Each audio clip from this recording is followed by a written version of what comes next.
क्या आपको कभी ऐसा महसूस हुआ है कि आपकी जिंदगी में कुछ ऐसी घटनाएं घट रही हैं जिनका कोई स्पष्ट कारण नहीं दिखता, जैसे किसी से पहली बार मिलना और ऐसा लगना कि वो रिश्ता कई जन्मों पुराना है, या कोई ऐसा दुख जो बिना वजह जीवन भर पीछा करता है? क्या ये सब केवल मन की कल्पना है या सच में हम अपने पूर्वजन्म के कर्मों का फल भोग रहे हैं? आज हम एक ऐसे सवाल पर बात करेंगे जो न सिर्फ आध्यात्मिक जिज्ञासा को जगाता है, बल्कि हमारी आत्मा की यात्रा और जीवन के अर्थ को गहराई से छूता है। क्या पूर्वजन्म के कर्म सच में हमारे वर्तमान को तय करते हैं? और अगर हाँ, तो कितना सच और कितना झूठ? हमारी चेतना में कहीं न कहीं ये भाव अंकित है कि हम सिर्फ इस एक जीवन तक सीमित नहीं हैं। हमारे शास्त्रों में भी कहा गया है, जन्मांतरे कृत पाप व्याधि रूपेण जायते, अर्थात पिछले जन्म में किया गया पाप इस जन्म में रोग या कष्ट के रूप में सामने आता है। लेकिन इसका क्या प्रमाण है? क्या ये सिर्फ धर्मशास्त्रों की बात है या विज्ञान भी इसे स्वीकार करता है? आधुनिक मनोविज्ञान और न्यूरोसाइंस ने ऐसे कई मामलों को रिकॉर्ड किया है जहां बच्चों को अपने पूर्वजन्म की यादें थी, जगह, लोग, यहां तक कि मौत के तरीके तक का वर्णन उन्होंने किया, जो बाद में सत्य पाया गया। तो क्या ये केवल संयोग है या कुछ गहराई है जिसे विज्ञान अभी पूरी तरह समझ नहीं पाया? कल्पना कीजिए कि हमारी आत्मा एक ड्राइव की तरह है जिसमें हर जन्म के कर्म रिकॉर्ड होते जाते हैं। जैसे डीएनए में हमारे पूर्वजों की जानकारी संचित होती है, वैसे ही आत्मा में कर्मों की स्मृति, और ये स्मृति ही तय करती है कि अगला जन्म कहाँ होगा, किन परिस्थितियों में, किन लोगों के बीच। यही कारण है कि भगवान श्री कृष्ण ने अर्जुन से कहा था, गुह्यात् गुह्यतरं ज्ञानमया ख्याता सनातन, कि ये ज्ञान अत्यंत गोपनीय है, क्योंकि इसे केवल वही समझ सकता है जो आत्मा के अस्तित्व को अनुभव कर चुका हो। लेकिन हर किसी के साथ ऐसा क्यों नहीं होता? क्यों किसी को जन्म से ही सुख सुविधाएं मिलती हैं और किसी को संघर्ष ही संघर्ष? यही तो है कर्म का विज्ञान। जिस प्रकार न्यूटन का नियम कहता है कि हर क्रिया की प्रतिक्रिया होती है, वैसे ही कर्म का सिद्धांत भी कहता है हर कर्म का फल निश्चित है, बस उसका समय और रूप अलग हो सकता है।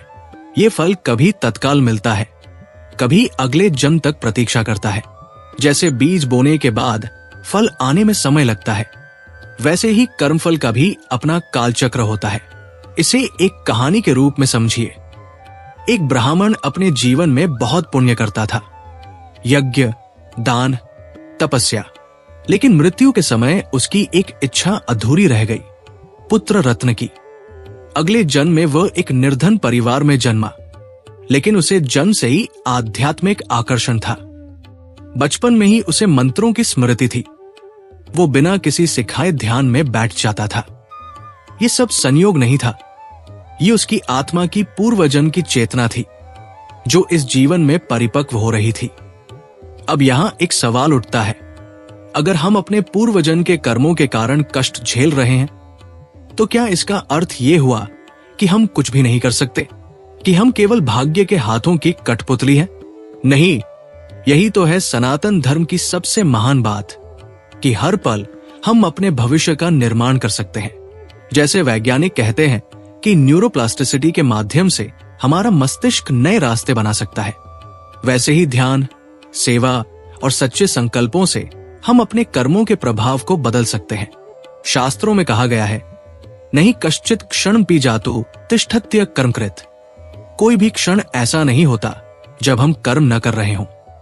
तो अगर हम सत्कर्म करें, भक्ति करें, तो धीरे धीरे हमारे पुराने पाप नष्ट हो सकते हैं, बिल्कुल वैसे ही जैसे सूर्य निकलने पर अंधकार मिट जाता है।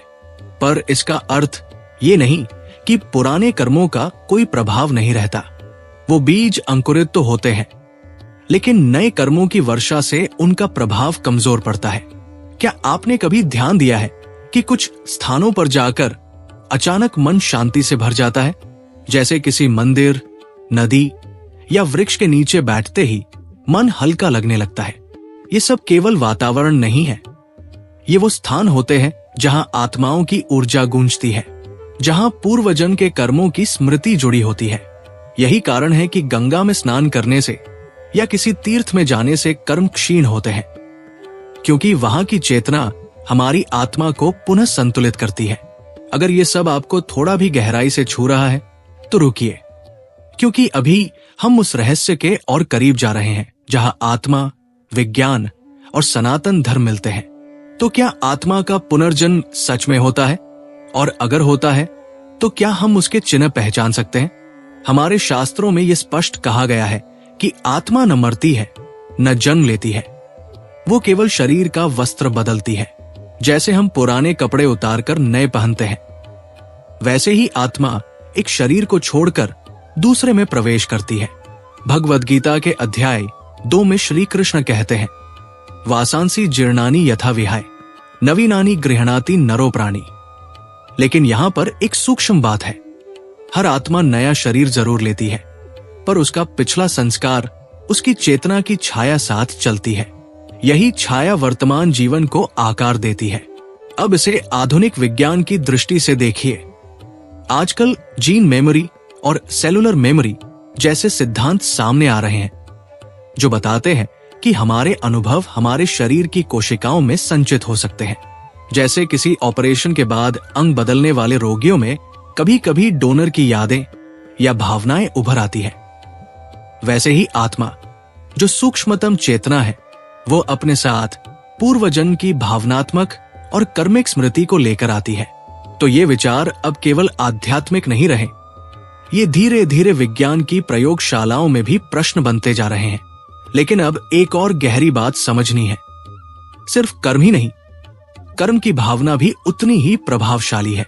एक ही कार्य जैसे दान देना अगर अहंकार से किया जाए तो पाप बन जाता है, और अगर करुणा से किया जाए तो पुण्य। यही कारण है कि कर्मों का हिसाब इतना सीधा नहीं होता। ब्रह्मांड न केवल हमारे कर्म गिनता है, वो हमारे भाव भी पढ़ता है। यही कारण है कि रामायण में जब शबरी ने बेर चख कर भगवान राम को दिए तो वो कर्म नहीं, उसकी भक्ति गिनी गई। कर्मफल उसी समय बदल सकता है जब हमारी भावना बदल जाए। अब आप सोच रहे होंगे, अगर मैं इस जीवन में बहुत दुख झेल रहा हूं तो क्या यह तय है कि ये सब मेरे पिछले कर्मों का फल है?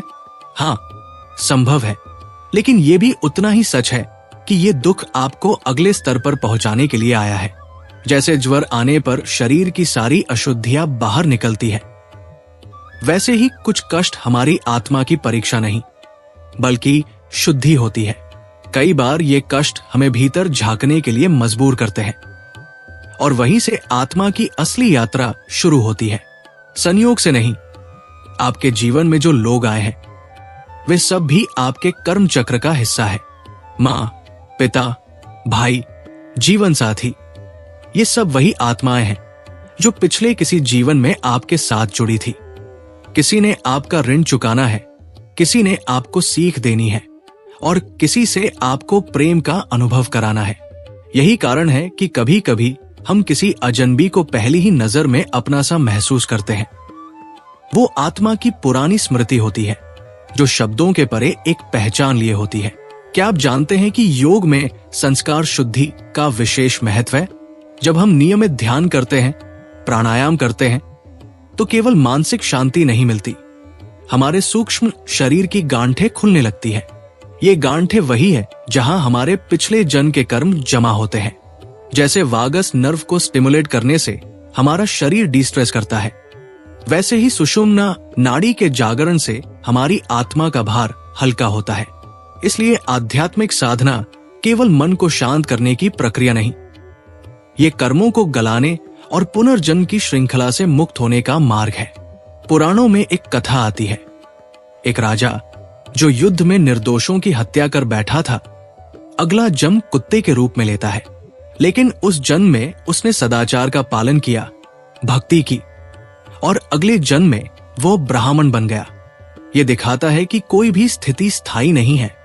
कर्म और भावना बदलते ही आत्मा का स्तर भी बदल जाता है। तो यदि आज आप किसी कठिन समय से गुजर रहे हैं तो समझिए कि ये अंत नहीं, ये अगले रूपांतरण की तैयारी है।